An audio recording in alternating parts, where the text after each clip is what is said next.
स्वप्न पाहणं सोपं असतं, पण त्या स्वप्नासाठी झगडणं, कष्ट करणं, दिवस रात्र अभ्यास करणं हे खूप कठीण असतं.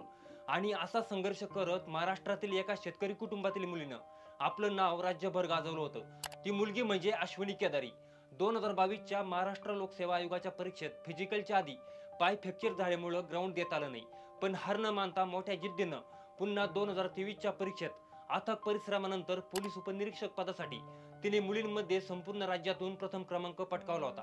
पण दुर्दैव बघा, एवढ्या मोठ्या यशानंतर जिल्हाधिकारी होण्याचे स्वप्न पूर्ण करत असतानाच बाथरूममध्ये उकळतं पाणी अंगावर सांडल्यामुळं नियतीने तिला आपल्यातून हिरावून नेलं. तर कोण आहे अश्विनी केदारी आणि तिच्यासोबत नेमकी काय घडलं होतं, तेच आपण या व्हिडिओत बघणार आहोत. नमस्कार मंडळी, मी विठ्ठल, तुम्ही बघताय वेद.com.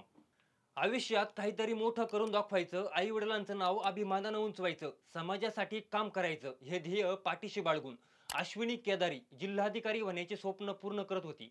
अश्विनी ही पुण्यामधील खेड तालुक्यातील पाळू या छोट्या खेड्यातील शेतकरी कुटुंबातील मुलगी होती. घरची परिस्थिती जेमतेम, पण स्वप्न मात्र मोठी होती. या स्वप्नांना पूर्ण करण्यासाठी तिच्या कुटुंबानं दिवस रात्र एक करत तिला शिकवत होती. पुढे तिने स्पर्धा परीक्षा देण्याचा निर्णय घेतला. तिने 2019 पासून स्पर्धा परीक्षा देण्यास सुरुवात केली. पण याच काळात कोविड आल्यानं तिचे फक्त 4 महिनेच ऑफलाईन क्लास झाले. नंतर तिने घरी राहून अभ्यास करायला सुरुवात केली. 2020च्या पहिल्याच राज्यसेवा प्रिलिम्समध्ये फक्त 2.5 मार्कानं तिला अपयश आलं. पुन्हा 2021च्या परीक्षेत तिला मेन्समध्ये थोड्या मार्कानं मुलाखत देता आली नाही. त्यानंतर 2022च्या महाराष्ट्र लोकसेवा आयोगाची PSIची परीक्षा तिने चांगल्या मार्कांनी उत्तीर्ण पण केली. पण ग्राउंडच्या आधीच तिचा पाय मोडल्यामुळं तिला ते ग्राउंड देता आलं नाही.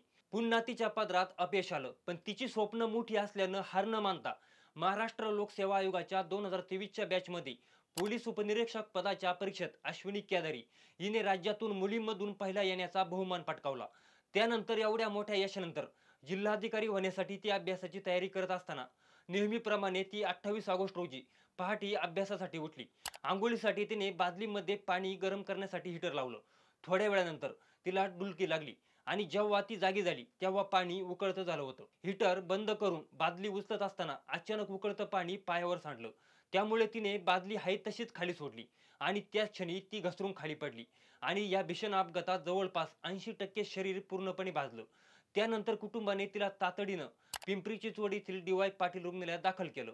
80% शरीर भाजल्यानं तिला उपचारासाठी मोठा खर्च येत होता. घरची परिस्थिती जेमतेम असल्यानं त्यांना एवढा खर्च करणं तिच्या कुटुंबापुढं प्रश्न होता. पण सामाजिक कार्यकर्त्यांनी लोकांना मदतीचं आवाहन केलं. त्यानंतर अनेक लोकांनी मदतीचा हात पुढे केला. पण नियतीला काही वेगळंच मंजूर होतं, कारण तिला होणारा त्रास तो असह्य होत होता. तिने 9 दिवस तो त्रास सहन केला. पण 10व्या दिवशी तिला तो त्रास सहन न झाल्यानं तिने हार मानली आणि 10 दिवसाच्या संघर्षानंतर अखेर अश्विनीने प्राण सोडले. अश्विनीच्या अचानक जाण्यानं तिचं कुटुंब पूर्णपणे उद्ध्वस्त झालं. शेतकरी आईवडिलांची आशा, कष्टाने उभारलेलं स्वप्न सगळं एका क्षणात तुटून गेलं. तिच्या मित्रपरिवारात, सहकार्यामध्ये आणि स्पर्धा परीक्षेची तयारी करणाऱ्या विद्यार्थ्यांमध्ये शोककळा पसरली.